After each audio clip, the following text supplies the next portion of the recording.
Hello everyone, आज हम जो है बिजनेस लॉ का नेक्स्ट चैप्टर स्टार्ट करने जा रहे हैं जो कि हमारा है Indian contract act 1872 and introduction. इसमें जो है हम इंडियन कॉन्ट्रैक्ट एक्ट की जर्नल डेफिनेशंस या जो इसमें जर्नल मीनिंग्स जो आप लोगों को पता होने चाहिए वो डिस्कस करेंगे। तो सबसे पहले जो हमारा इसके अंदर टॉपिक आएगा वो है हमारा ऑब्जेक्टिव्स एंड इम्पॉर्टेंस, कि इंडियन कॉन्ट्रैक्ट एक्ट जो है वो हमारे लिए क्यों इम्पोर्टेंस रखता है और उसके क्या ऑब्जेक्टिव है, क्या उद्देश्य हैं उसके। तो जब हम बिजनेस लॉ की अगर बात करें जो कि सब्जेक्ट है हमारा, उसमें जो है इंडियन कॉन्ट्रैक्ट एक्ट एक अहम हिस्सा जो है उसका इंडियन कॉन्ट्रैक्ट एक्ट माना जाता है। चाहे वो आपके प्रोफेशनल लाइफ हो, बिजनेस लाइफ हो या कोई भी नॉर्मल लाइफ, अगर हम एक आम इंसान की बात करें, जैसे मैंने एग्जांपल दिया था आपको पहले कि आप अगर बस स्टॉप पे खड़े हो और बस रुकती है, आप उस पे चढ़ते हो किसी पर्टिकुलर प्लेस में जाने के लिए, तो वो भी आप भी एक कॉन्ट्रैक्ट में शामिल जो है हो रहे हैं। तो डे टू डे लाइफ होने के साथ साथ बिजनेस, प्रोफेशन, हर चीज़ में, इंडस्ट्री में इस एक्ट का यूज़ जो है हमारा होता है। जो हमारे लॉ बनाए गए हैं हमारे कॉन्स्टिट्यूशन के द्वारा, उससे जो है सिटीजन्स को कई तरह के राइट्स मिलते हैं, लेकिन राइट्स के साथ साथ जो है सिटीजन्स की जो ऑब्लिगेशंस हैं या उनकी रिस्पॉन्सिबिलिटीज़, ड्यूटीज़ बोल सकते हैं हम, वो भी तय की जाती हैं। तो इंडियन कॉन्ट्रैक्ट एक्ट एक तरह से इन राइट्स और ड्यूटीज़ के बीच में जो है सामंजस्य, उनको आपस में कनेक्ट करने का काम जो है करता है। और ये एक्ट जो है हमारा कमर्शियल सेक्टर पे जो है काफ़ी हद तक जो है कमर्शियल सेक्टर हमारा इस एक्ट पे जो है हमारा डिपेंड करता है, क्योंकि बिजनेस एक्टिविटीज़ में लॉ और ऑर्डर मेंटेन करने के लिए जो है कॉन्ट्रैक्ट में एंटर होना, अब तो क्या है, पहले तो ऑरल कॉन्ट्रैक्ट होते थे, लेकिन अब जो है एज अ प्रूफ बनाने के लिए जो है हमें रिटन कॉन्ट्रैक्ट जो है करने पड़ते हैं। रिटन कॉन्ट्रैक्ट का यही फ़ायदा हो जाता है हमें कि अगर कल को कोई डिफ़ॉल्टर है, कॉन्ट्रैक्ट की दो पार्टीज़ में से कोई डिफ़ॉल्ट करता है, तो उसके खिलाफ जो है हम कोर्ट में जाके जो है सूट फाइल कर सकते हैं, केस फाइल कर सकते हैं, और उसके लिए हमारे पास प्रूफ होना, रिटन प्रूफ होना जो है ज़रूरी है। इसलिए आज के ज़माने की अगर मैं बात करूं तो हमारा जो कॉन्ट्रैक्ट्स बनाए जाते हैं वो रिटन तौर पे ही बनाए जाते हैं। अब हम इसके हिस्टोरिकल बैकग्राउंड को देखते हैं। तो इंडियन जो हमारा कॉन्ट्रैक्ट एक्ट है वो इंडियन कॉन्ट्रैक्ट एक्ट 1872 में बनाया गया था, और ये जो है कॉन्स्टिट्यूशन में, असेंबली में जो पेश किया गया था वो 25 अप्रैल 1872 को पेश किया गया था, और 1 सितंबर 1872 को जो है ये हमारा फोर्सेबल हो गया। मींस 1 सितंबर 1872 से इंडियन कॉन्ट्रैक्ट एक्ट जो है हमारे देश में लागू हो गया। उसके बाद आया हमारा डिवीज़न ऑफ एक्ट, कि हमारा जो शुरू में जो है कॉन्ट्रैक्ट, जो इंडियन कॉन्ट्रैक्ट एक्ट माना जाता था 1872 में, वो काफ़ी वाइड उसका स्कोप था, क्योंकि उसमें हमारे sales of goods act, partnership act, ये सब जो है उसमें इंक्लूड किए जाते थे। लेकिन अगर आज के स्कोप की बात करें तो हमारा जो इंडियन कॉन्ट्रैक्ट एक्ट है उसका हमारा स्कोप जो है वो थोड़ा रिस्ट्रिक्टेड हो गया है, क्योंकि अब सेल्स ऑफ गुड्स एक्ट को बाहर निकाल दिया गया है और उसकी जगह सेल्स ऑफ गुड्स एक्ट 1930 बन गया है हमारा, और पार्टनरशिप एक्ट को भी बाहर निकाल दिया गया है, जिसे हम पार्टनरशिप एक्ट 1932 अलग से एक एक्ट बना दिया गया है। तो इन दो चीज़ों को जो है हमने निकाल दिया है, इसलिए हमारे इंडियन कॉन्ट्रैक्ट एक्ट 1872 का स्कोप जो है वो कम हो गया है। अब इसमें जो है सेल्स ऑफ गुड्स एक्ट और पार्टनरशिप एक्ट की एक्टिविटीज़ को जो है शामिल नहीं किया जाता। तो हम इंडियन कॉन्ट्रैक्ट एक्ट पुराने और नए को अगर हम कंपेयर करें तो ये आपको स्क्रीन पे दिख रहा है कि पुराने इंडियन कॉन्ट्रैक्ट एक्ट में जो है सेक्शन, जो बेसिक प्रिंसिपल्स थे वो सेक्शन 1 to 75 वो आते थे। उसके बाद जो सेल्स ऑफ गुड्स एक्ट था, जो कि तब नहीं बना था, 1872 में जब कॉन्ट्रैक्ट एक्ट आया था तब हमारा सेल्स ऑफ गुड्स एक्ट नहीं बना था, तो उस time sales of goods act से रिलेटेड जितने भी सेक्शन थे वो 76 से लेके 123 तक शामिल किए जाते थे, और उसके बाद इंडेमनिटी एंड गारंटी जो कि 124 सेक्शन से 147 सेक्शन तक इंक्लूडेड है। नेक्स्ट बेलमेंट सेक्शन 148 टू 181 शामिल किया जाता था। फिर एजेंसी सेक्शन आते थे हमारे 182 टू 238, और एंड में जो है पार्टनरशिप सेक्शंस, जो पार्टनरशिप के रिगार्डिंग रूल्स और रेगुलेशंस आते थे वो आते थे हमारे 239 टू 266। लेकिन अगर हम नए इंडियन कॉन्ट्रैक्ट एक्ट की बात करें, जब हमारा सेल्स ऑफ गुड्स एक्ट बन गया या फिर हमारा पार्टनरशिप एक्ट बन गया, तो उसके बाद जो है जो सेल्स ऑफ गुड्स एक्ट के सेक्शन थे 76 टू 123 और पार्टनरशिप एक्ट के सेक्शन थे 239 टू 266, इन दोनों को जो है बाहर निकाल दिया गया। तो सिर्फ प्रेजेंट कॉन्ट्रैक्ट एक्ट की बात करें तो उसमें सिर्फ basic principles, indemnity and guarantee act, bailment act और एजेंसी एक्ट के सेक्शंस को ही इंक्लूड किया जाता है। दो एक्ट्स के सेक्शन को निकाल दिया गया है। अब इसके बाद जो है हम कुछ फंडामेंटल डेफिनेशंस जो कि इंडियन कॉन्ट्रैक्ट एक्ट में हमारी शामिल की जाएंगी उसको क्लियर कर लेते हैं, ताकि जब हम इंडियन कॉन्ट्रैक्ट एक्ट पढ़ेंगे तो आपको ये बेसिक टर्म्स का नॉलेज होना जो है ज़रूरी है। इसमें जो नेक्स्ट टॉपिक हम स्टार्ट करने जा रहे हैं वो है हमारा सम फंडामेंटल डेफिनेशंस। मतलब कि अगर जब आप इंडियन कॉन्ट्रैक्ट एक्ट पढ़ोगे तो आपको कुछ बेसिक डेफिनेशंस का पता होना ज़रूरी है। बेसिक डेफिनेशन में कुछ ऐसे वर्ड्स यहाँ पे यूज़ किए जाएंगे, इंडियन कॉन्ट्रैक्ट एक्ट 1872 में यूज़ किए गए हैं, जो कि हमें जिनका मीनिंग जो है पहले से पता होना चाहिए, तभी जो है हम कॉन्ट्रैक्ट एक्ट को अच्छे से समझ पाएंगे। तो कुछ बेसिक टर्म्स हैं, वो क्या हैं? सबसे पहली टर्म आ गई आपकी proposal. According to section 2 and sub section A of this act, proposal का मतलब होता है जब एक पर्सन जो है दूसरे पर्सन के सामने किसी काम को करने या ना करने के लिए जो है अपना एक तरह से प्रपोजल रखता है उसमें कि वो काम करे या ना करे, उसके लिए जो असेंट है उसका वो दूसरे के सामने रखा जाता है। तो उस एक तरह से असेंट को जो है हम प्रपोजल बोलते हैं। मैं विद एग्जांपल आपको समझाती हूँ। जैसे यहाँ पे दिया हुआ है, Anil says to Krishna that he wants to buy his scooter for ₹5,000। It would be said that Anil had made a proposal to Krishna, कि अनिल ने कृष्णा को बोला कि मैं आपका स्कूटर जो है 5,000 रुपये में ख़रीदना चाहता हूँ। यहाँ पे किसी काम करने की विलिंगनेस शो की जा रही है कि मैं ये चीज़ करना चाहता हूँ, क्या आप उसके लिए एग्री हैं? तो वो जो है इसमें एक पर्सन, जो पहला पर्सन है अनिल जो है यहाँ पे एग्जाम्पल में, वो कृष्णा के आगे जो है प्रपोजल रख रहा है कि इस काम को करने की इच्छा है मेरे मन में जो है आपके स्कूटर को ख़रीदने की इच्छा है 5 रुपये की। तो वो ये कहा जाएगा कि दोनों पार्टीज में से जो अनिल है वो जो है कृष्णा के आगे प्रपोजल रख रहा है। सेकेंड टर्म क्या आई आपकी? Acceptance and promise. अब इसी एग्जाम्पल को अगर मैं कंटिन्यू करूं तो प्रपोजल रखा अनिल ने, अब उस प्रपोजल को मानना ना मानना किसके हाथ में होगा? कृष्ण के हाथ में। तो वो अगर कृष्ण उस प्रपोजल को मान लेता है तो यही बोला जाएगा कि प्रपोजल जो है एक्सेप्ट कर लिया गया है। और जैसे ही प्रपोजल को जो है एक्सेप्ट कर लिया जाएगा वो एक प्रॉमिस बन जाएगा।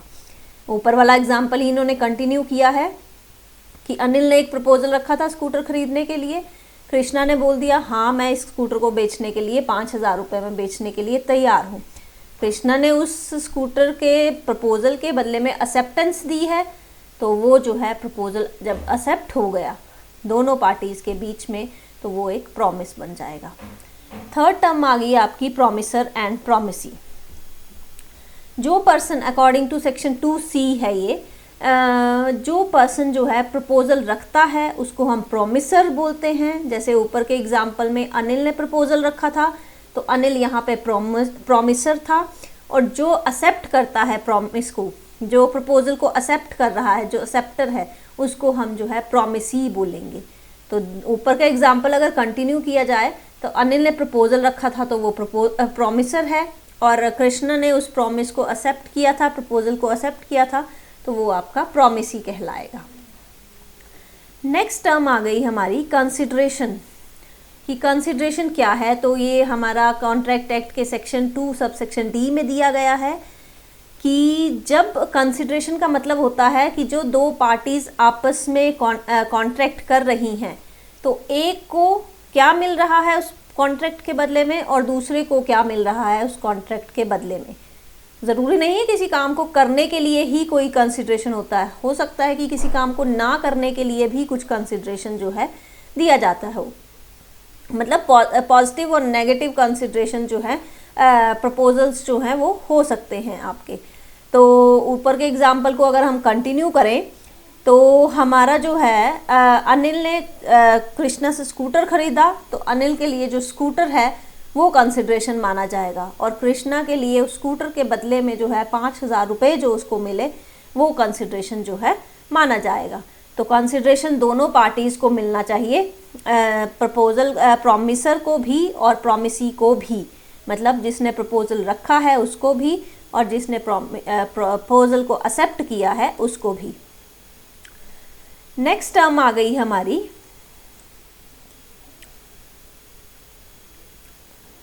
जैसे ये आपका कंसिड्रेशन नेगेटिव में बात कर रही थी, उसका भी एग्जाम्पल डिस्कस कर लेते हैं। A promise B that he will not enter into competition with the latter in a particular market for a period of 5 years if the latter pay him ₹1 lakh. कि ए ने बी को promise किया कि वो जो है एक पर्टिकुलर मार्केट, किसी भी तरह की मार्केट, टेक्सटाइल मार्केट है या जो भी है, उस मार्केट में 5 सालों के लिए जो है अपना काम स्टार्ट नहीं करेगा अगर जो है बी जो है उसको 1 लाख रुपए पे करेगा। बी ने प्रॉमिस एक्सेप्ट कर लिया और उसको जो है 1 लाख रुपए पे कर दिए। अब दोनों को कंसिड्रेशन क्या मिला? बी को कंसिड्रेशन ये हुआ कि उसे कंपटीशन फ्री मार्केट मिल गई। अब उसका दूसरा कोई कंपटीटर जो कि ए आने वाला था उस मार्केट में, वो 5 सालों के लिए नहीं आएगा। 5 सालों के लिए जो है उसको किसी तरह का कंपटीशन जो है झेलना नहीं पड़ेगा। दूसरी तरफ ए को कंसिड्रेशन क्या मिला? उसको जो है 1 लाख रुपए बदले में जो है मिल गए हैं। तो दोनों के लिए जो है ये कंसिड्रेशन, तो मैंने जैसे पहले ही बोला कि किसी एक काम को करने के लिए भी कंसिड्रेशन होता है या उस काम को ना करने के लिए भी कंसिड्रेशन जो है दिया जा सकता है। जैसे यहाँ पे मार्केट में एंटर ना करने के लिए जो है कंसिड्रेशन मिल रहा है। नेक्स्ट टर्म आ गई हमारी एग्रीमेंट। इसमें जो है जब भी प्रॉमिस या कोई प्रॉमिस का सेट है जिसमें एक दूसरे को कंसिड्रेशन मिलता है, तो उस सेट को जो है हम प्रॉमिस या प्रॉमिसेस के सेट को जो है हम एग्रीमेंट बोलते हैं। जैसे कि अनिल वाला एग्जाम्पल कंटिन्यू करते हैं कि उसने स्कूटर बेचने का प्रॉमिस किया था, कृष्णा ने बदले में 5,000 रुपये देने का प्रॉमिस किया था। कृष्णा ने उसको स्कूटर दे दिया और अनिल ने उसको पैसे दे दिए। तो दोनों के जो प्रॉमिस इकट्ठे अगर हम बोले तो उसको हम एग्रीमेंट जो है बोल सकते हैं। ठीक है, नेक्स्ट आ गया आपका रेसिप्रोकल प्रॉमिस। रेसिप्रोकल प्रॉमिस भी आपका जो है प्रॉमिसेस का ही एक तरह से सेट है या कंसिडरेशंस का ही सेट हम बोल सकते हैं कि बदले में प्रॉमिस करना। जैसे ऊपर का एग्जाम्पल डिस्कस करते हैं। If Anil promise to deliver the scooter to Krishna on a particular date and the latter promise to pay Anil ₹5,000 on the same day. जिस दिन अनिल ने मान लो 10 दिन बाद जो है अनिल ने स्कूटर देने का स्कूटर की डिलीवरी लेने का फैसला किया है, डिसाइड किया है, प्रॉमिस किया है, उसी दिन कृष्णा ने बोला है कि मैं पैसे भी जो है उसी दिन दूंगा। तो ये रेसिप्रोकल प्रॉमिस हुआ। एक ने प्रॉमिस किया कि स्कूटर की डिलीवरी इस पर्टिकुलर डेट को होनी चाहिए, दूसरे ने प्रॉमिस किया कि जिस दिन स्कूटर की डिलीवरी होगी उसी दिन पैसे भी जो है पेमेंट जो है वो की जाएगी। तो ये आपका रेसिप्रोकल प्रॉमिस जो है माना जाएगा। नेक्स्ट टर्म आ गई आपकी वॉइड एग्रीमेंट। इसको हम एक सिंपल लाइन में बोल सकते हैं कि ऐसे एग्रीमेंट जो कि इन्फोर्सेबल बाय लॉ ना हो उसको जो है हम वॉइड एग्रीमेंट बोलते हैं। मतलब जिसको कानूनी मान्यता ना मिली हो वो हमारा वॉइड एग्रीमेंट। अब यहाँ पे एग्रीमेंट और कॉन्ट्रैक्ट टर्म जो है आपको डिफ्रेंशिएट करनी है कि हम आगे भी ये टॉपिक पढ़ेंगे, लेकिन एग्रीमेंट टर्म जो है वो अलग होती है और आपकी कॉन्ट्रैक्ट टर्म जो है वो अलग होती है। तो ऐसे एग्रीमेंट जो कि लॉ के द्वारा एनफोर्सेबल ना हो उसको हम वॉइड एग्रीमेंट बोलते हैं। जैसे कोई एक जो एग्जाम्पल देती हूँ इसका कि बोलते हैं तारे तोड़ के ले आएंगे आसमान से, या कुछ ऐसी चीज़ें बोल सकते हैं जो कि हमारे हाथ में नहीं हैं उसको हम जो है वॉइड एग्रीमेंट बोलेंगे। कि इसको जो है अगर कल को वो तारे तोड़ के नहीं लाता है कोई भी, जिसके जिन दो लोगों के बीच में एग्रीमेंट हुआ है, तो वो लॉ के पास जो है एक तरह से कोर्ट के पास जाके जो है केस फाइल नहीं कर सकते। तो ऐसे एग्रीमेंट जो है वो इन्फोर्सेबल बाय लॉ नहीं होते हैं। नेक्स्ट आ गया हमारा कॉन्ट्रैक्ट, कि जितने भी एग्रीमेंट जो कि लॉ के द्वारा इन्फोर्सेबल होंगे। अब एग्रीमेंट की दो कैटेगरीज हैं, एक एग्रीमेंट ऐसे जो कि लॉ के द्वारा इन्फोर्सेबल हैं, मींस लॉ उसको मान्यता देती है, और दूसरे ऐसे एग्रीमेंट जो कि लॉ के द्वारा इन्फोर्सेबल नहीं है, मींस लॉ उनको मान्यता नहीं देता है। तो सिर्फ वही हिस्सा जो पहले वाला है, जो कि लॉ के द्वारा मान्यता प्राप्त हिस्सा है एग्रीमेंट्स का, वही एग्रीमेंट हमारे कॉन्ट्रैक्ट कहलाएंगे। तो एग्रीमेंट का अगर मैं स्कोप की बात करूँ तो एग्रीमेंट ज़्यादा वाइडर है, उसमें से कुछ ही हिस्सा जो है वो कॉन्ट्रैक्ट में शामिल जो है किया जाता है। नेक्स्ट आ गया आपका voidable contract, an agreement which is enforceable by law at the option of one और मोर ऑफ द पार्टीज।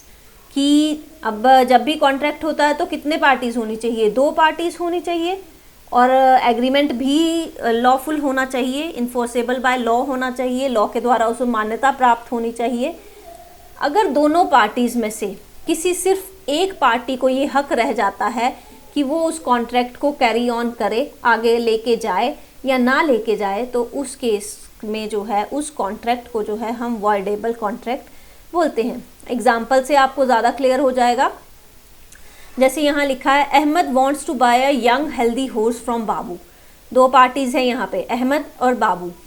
बाबू जो है आपका हॉर्स ट्रेडर है, मींस घोड़े बेचने का काम करता है, और अहमद जो है घोड़ा खरीदने के लिए आया है, बायर है वो। तो अहमद जो है एक ऐसा घोड़ा चाहता है जो यंग हो, हेल्दी हो, लेकिन जो हॉर्स ट्रेडर था उसने जो है एक ऐसा घोड़ा बेच दिया जो कि ओल्ड था, सिक था।